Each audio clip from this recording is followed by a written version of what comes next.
کیا نکات ہوں؟ دیکھیں، میں ان سے ملنا چاہتا ہوں. بالآخر ہم ان کے ساتھی ہیں، دوست ہیں. وہ جیل کے اندر ہے، تو جب انسان ایک جیل کے اندر رہتا ہے وہاں اس کو تنہائی بھی ہوتی ہے اور ہم چاہتے ہیں ملیں اور بتائیں کہ بھئی ایک باوفا ساتھی ہوتا ہے جب وہ جیل میں چلا جاتا ہے تو اس کو ملنے جاتا ہے، ساتھ دیتا ہے. رواج ہے پاکستان کی، جو روایت ہے پاکستان کے اندر، لوگ جو تعلقات کے روابط کے حوالے سے، تو لوگ جو جیل میں ہوتے ہیں ان کی ملنے جاتے ہیں، ان کے لیے کوئی ہدیہ تحفہ لے جاتے ہیں، کوئی کتاب لے جاتے ہیں. میں نے چند کتابیں بھی رکھی ہوئی تھیں، وہ بھی ان کو میں ڈونیٹ کروں گا پڑھنے کے حوالے سے. تو یہ ایک ضرورت ہے. جو ماہ رمضان بھی آیا ہوا ہے، بابرکت مہینہ ہے، قرآن کی بہار کا مہینہ ہے، تو ایک نیکی کا کام بھی ہے، ایک اچھا قدم بھی ہے کہ آپ ایک سیاسی ملاقات نہیں ہوگی. یہ دیکھیں، سیاسی مسائل تو آپ کو پتہ ہے کہ پاکستان میں پتہ ہے کیا ہو رہے ہیں. ٹوٹلی میری بنیاد یہ ہے کہ میں ان سے ملنا چاہتا ہوں تاکہ ایک دوستی تعلق خاطر نہ بنے. جب میں ملا تو انہوں نے کہا تھا کہ مجھے بہت شدت سے انتظار صاحب کے ملنے کا، اور مجھے آپ سے مل کر ایک سکون ملتا ہے، یہاں تک انہوں نے کہا تھا. تو میرے خیال میں کیا اسے کہتے ہیں کہ یہ چیزیں ایسی ہیں کہ اجازت دینی چاہیے کورٹ کو. ایک پاکستان کی سب سے بڑی پارٹی کا وہ رابر ہے، پاکستان کے عوام کی جو اکثریت قاطع ہے وہ اس کے ساتھ ہے. تو اس طرح سے ایسی پابندیاں لگانے سے کوئی بڑا نہیں ہوتا، چھوٹا ہوتا ہے، اور چھوٹے پن کا مظاہرہ کیا گیا ہے. بہت شکریہ پنجاب حکومت نے.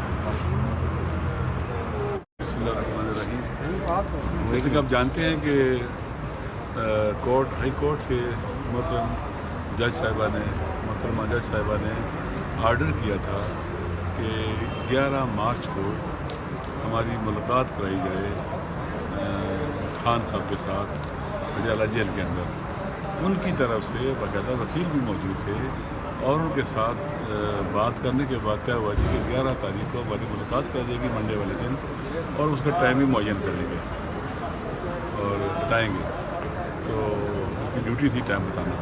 ہم چلے گئے اس دن 11 مارچ کو جیل چلے گئے. وہاں تقریباً کافی دیر تک وہاں اندر بیٹھے رہے، صبح 9 سے لے کر 7 گھنٹے تقریباً بیٹھے رہے. وہاں اندر بہت لوگ تھے ملاقات کر رہے تھے. یہ لوگ سیکورٹی تھریٹ کی بات کر رہے ہیں، لوگ تھے بہت زیادہ وہاں بیٹھے ہوئے تھے، آ جا رہے تھے، کیونکہ ہم اندر چلے گئے تھے نا، وہاں بیٹھ کے انتظار کر رہے تھے. تو اس کے بعد انہوں نے ہمیں کہا کہ ایسا ہے کہ آپ اب جائیں دوسرے گیٹ سے.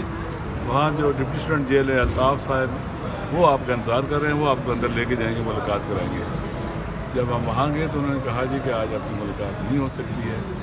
ہم نے نیکسٹ ڈے بھی رابطہ کیا لیکن ہماری ملاقات نہیں کرائی گئی. ہم کنٹیمپٹ آف کورٹ میں آ گئے کہ بھائی انہوں نے کورٹ کے آرڈر کو، جو واضح آرڈر تھا جس کو انہیں اوبے کرنا تھا، انہوں نے اس کو انکار کیا ہے.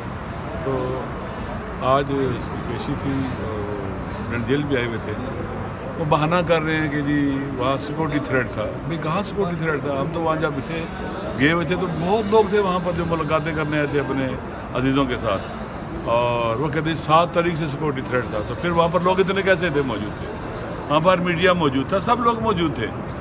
ایک بہانہ ہے ان کی طرف سے، جو ایک بنیادی جو حقوق ہوتے ہیں ایک قیدی کے، اور جو کورٹ کا آرڈر ہے اس کے خلاف ایک بہانہ لے کے آئے ہیں وہ. اور کہتے ہیں کہ پنجابی میں کہتے ہیں کہ اب میں کیا کہوں، من حرامی بہانے ہزار. اس طرح کی صورتحال بن گئی ہے کہ بھی نہیں ملاقات کرانے بہانے کرتے ہیں. تو ابھی کورٹ نے جو ہے next week contempt of court کے حوالے سے تاریخ رکھی ہے، وہ آئیں گے اور اس کو ڈیفینڈ کریں گے کہ انہوں نے کیوں ملاقات ہماری نہیں کرائی ہے.